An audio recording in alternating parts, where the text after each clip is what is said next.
仕事を頼んだ直後のことです。若手は笑って答えました。大丈夫です。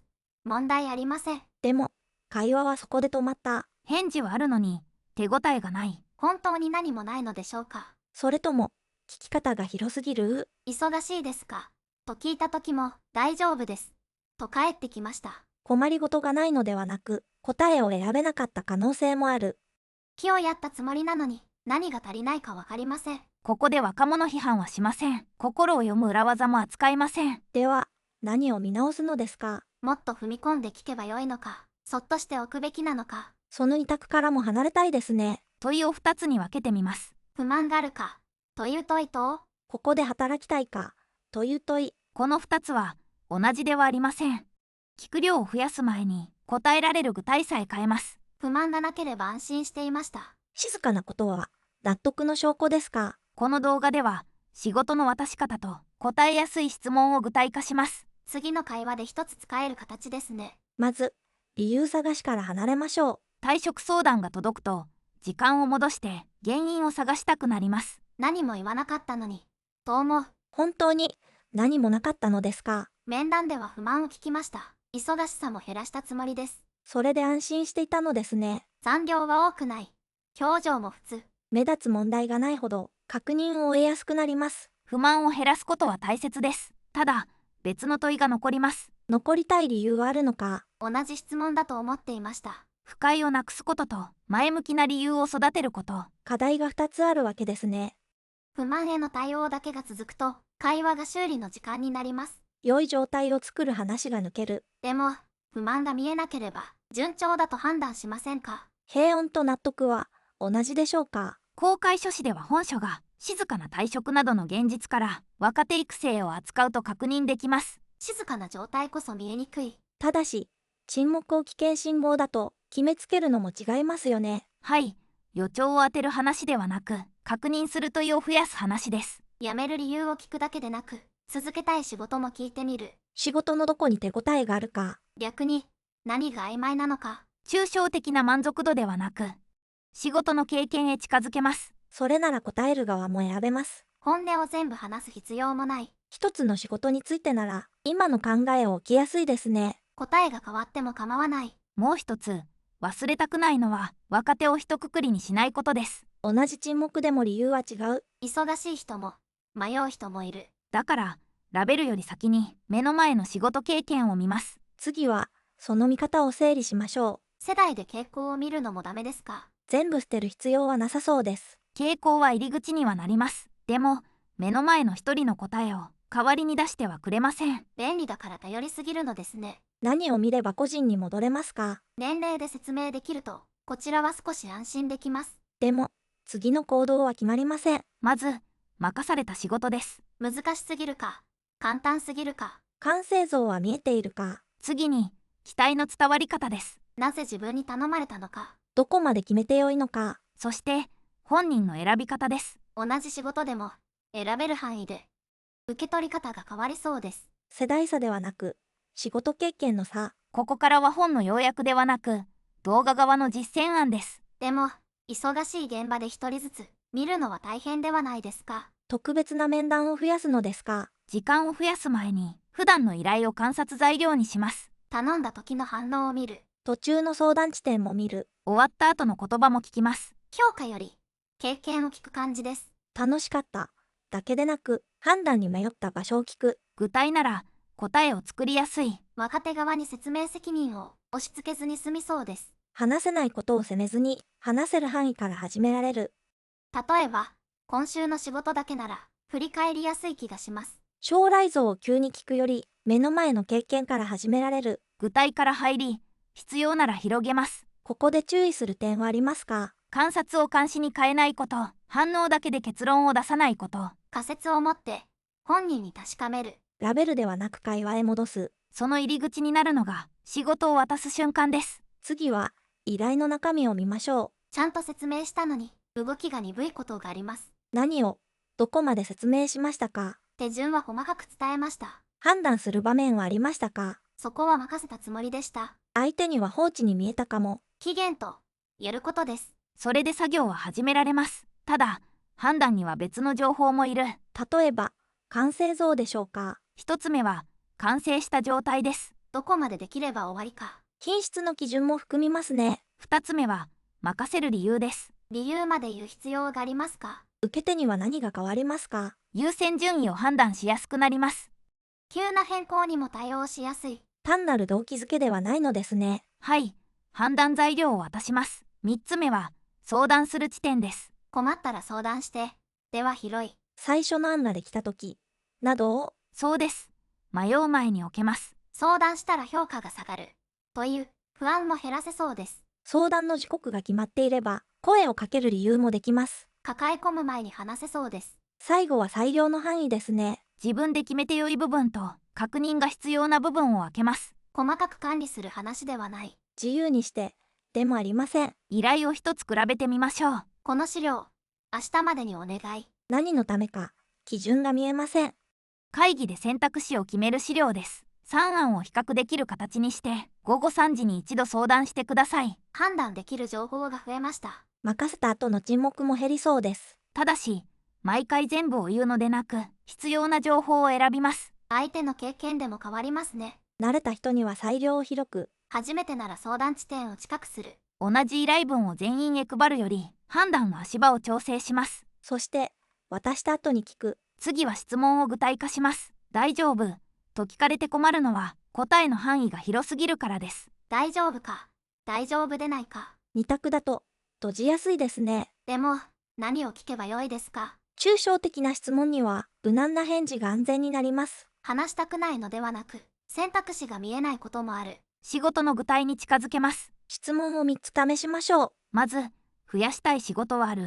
好きな仕事はと聞くより、今の選択肢から答えられます。減らしたい仕事も聞きますか？聞いてよいですが、不満探しだけに戻らないように。増やす側も一緒に聞くのですね。減らす質問だけだと、困りごとの申告で終わります。増やしたい経験も並べることで、次の仕事へつながります。次に、曖昧な点はどこ？わからないことはある。より、場所を示してもらいやすい。ないです。と言われたら、無理に掘りません。自分の説明で曖昧だったところ、一つ仮置きして確かめます。答えを誘導しない範囲で。3つ目は、どの地点で助けがあると進めやすい？助けが必要か、より具体的です。最初、途中、最後で選べます。答えやすさが違いますね。ここで目的を間違えないでください。本音を出させることではない。話せる具体を増やすこと。そして、答えをすぐ評価しない。それは違う。と返されたら、次から黙りたくなります。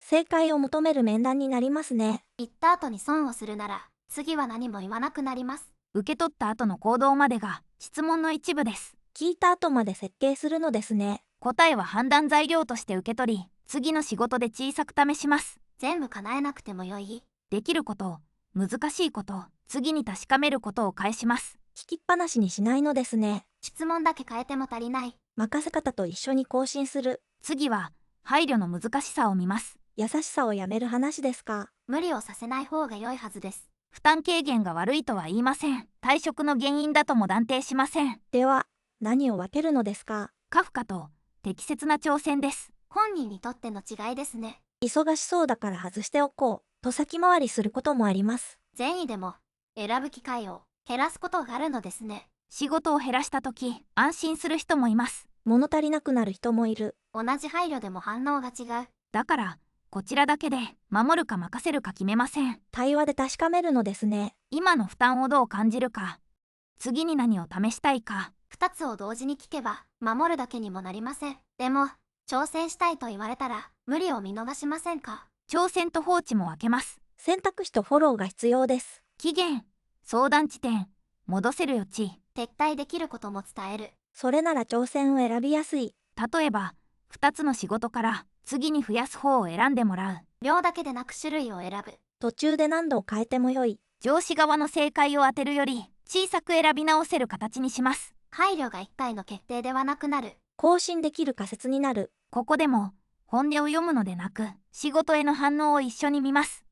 忙しいと言わない人には、負担を数値だけで測れません。作業時間、迷う地点、終えた後の疲れ方を聞きます。具体なら話しやすい。一度の答えで固定しない。今週は重いけれど、来月なら調整したいこともある。時間でも答えが変わります。守ることと任せることを対話なしに決めない。すぐ正解を出すのは難しいです。だから次回へつなげる。次は一度で決めない仕組みです。すぐ聞く一言はないのですか？答えを急ぐほど相手も正解を探しそうです。1回で本音を引き出すより小さな検証を続けます。何を記録すればよいですか？質問、任せ方、反応の3つです。毎回きれいに残せるでしょうか？長い記録は続かなそうです。1行で十分です。次に確かめたいことを残します。質問は何を聞いたか。任せ方は何を渡したか。反応は言葉だけでなく相談や進み方も見ます。評価表にするのですか？人を採点するためではありません。次の会話を変えるメモですね。事実と解釈も分けたいです。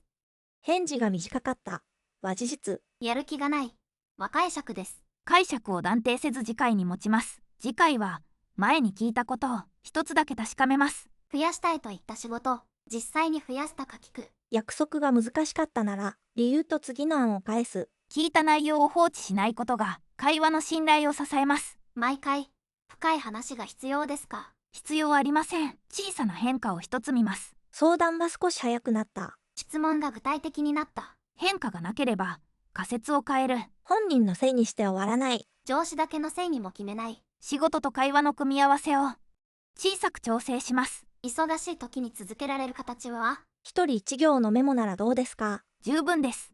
事実と次の確認だけ。